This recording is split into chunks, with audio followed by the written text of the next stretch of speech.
Hello friends, आज હું બનાવું છું એક ફ્રાઈ રાઈસ। એના માટે મેં ઓલરેડી રાઈસ કુક કરી લીધો છે। હવે તમને એની રેસીપી બતાવું। ચાલો, માટે મેં લીધી છે 2 ડુંગળી, થોડુંક ચીલી, ટમેટો, આદુ લસણની પેસ્ટ, આ બધું વેજીટેબલ છે, સોયા સોસ છે, મરીનો ભૂકો છે, આ મસાલો છે અને આ બધા આપણા ઘરના મસાલા છે। હવે હું આમાં ઓઇલ નાખીશ। હવે હું નાખીશ આદુ લસણની પેસ્ટ।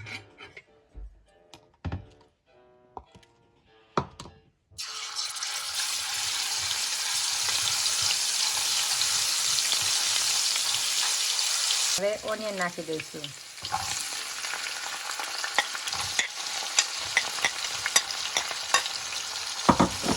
અને થોડી વાર આપણે આવી રીતના લાલ થાય ત્યાં સુધી આપણે તળવા દઈશું। અને મિનિમમ આપણે 2 થી 3 મિનિટ આવી રીતના કરવાનું, લાલ થઈ જાય ત્યાં સુધી।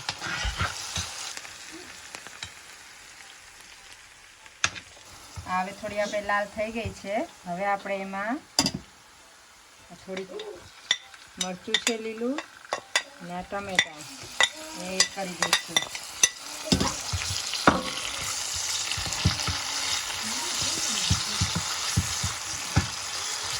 વેજીટેબલ્સ છે એ પણ આપણે એમાં નાખી દઈશું।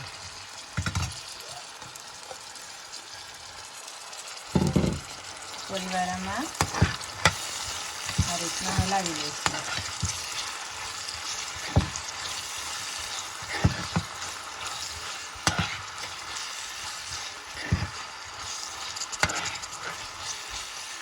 વેજીટેબલ નાખ્યા પછી 2 થી 3 મિનિટ આ રીતના એને થોડુંક ખાવા દેવાના। પછી આપણે બધો મસાલો નાખીશું આમાં। હવે આપણે એમાં નાખીએ ધાણાનો ભૂકો,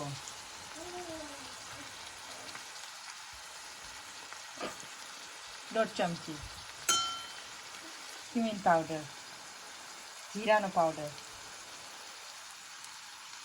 થોડુંક લાલ મરચું,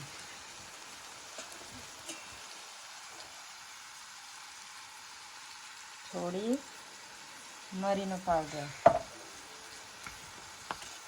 આ મસાલો છે તમે કોઈ પણ શોપમાંથી લઈ શકો છો। એક ફ્રાઈ રાઈસનો છે એ આપણે નાખીશું આમાં।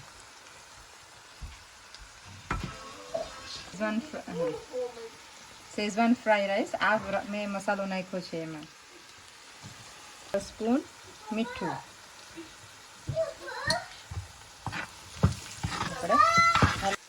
હવે આપણે એમાં એગ નાખીશું। મેં 3, 6, 7 મેં 8 બેદા લીધા છે। ઓકે,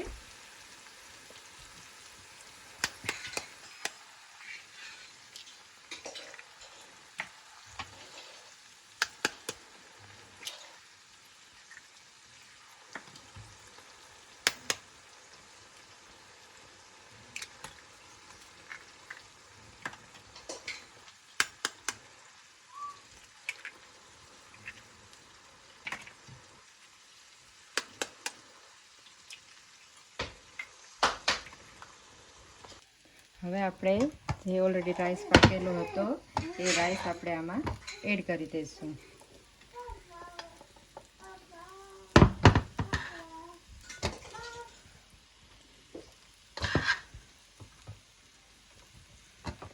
હું હવે એમાં થોડો સોયા સોસ નાખું છું,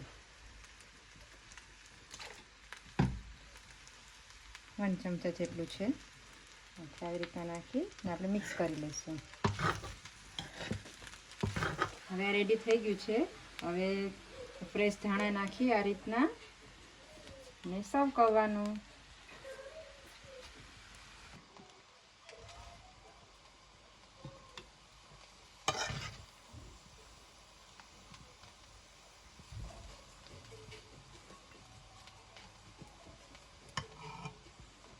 જો મારી રેસીપી ગમી હોય તો લાઈક કરજો, સબસ્ક્રાઈબ કરજો અને હું એવરી વીક નવી રેસીપી મૂકીશ। Thank you, by.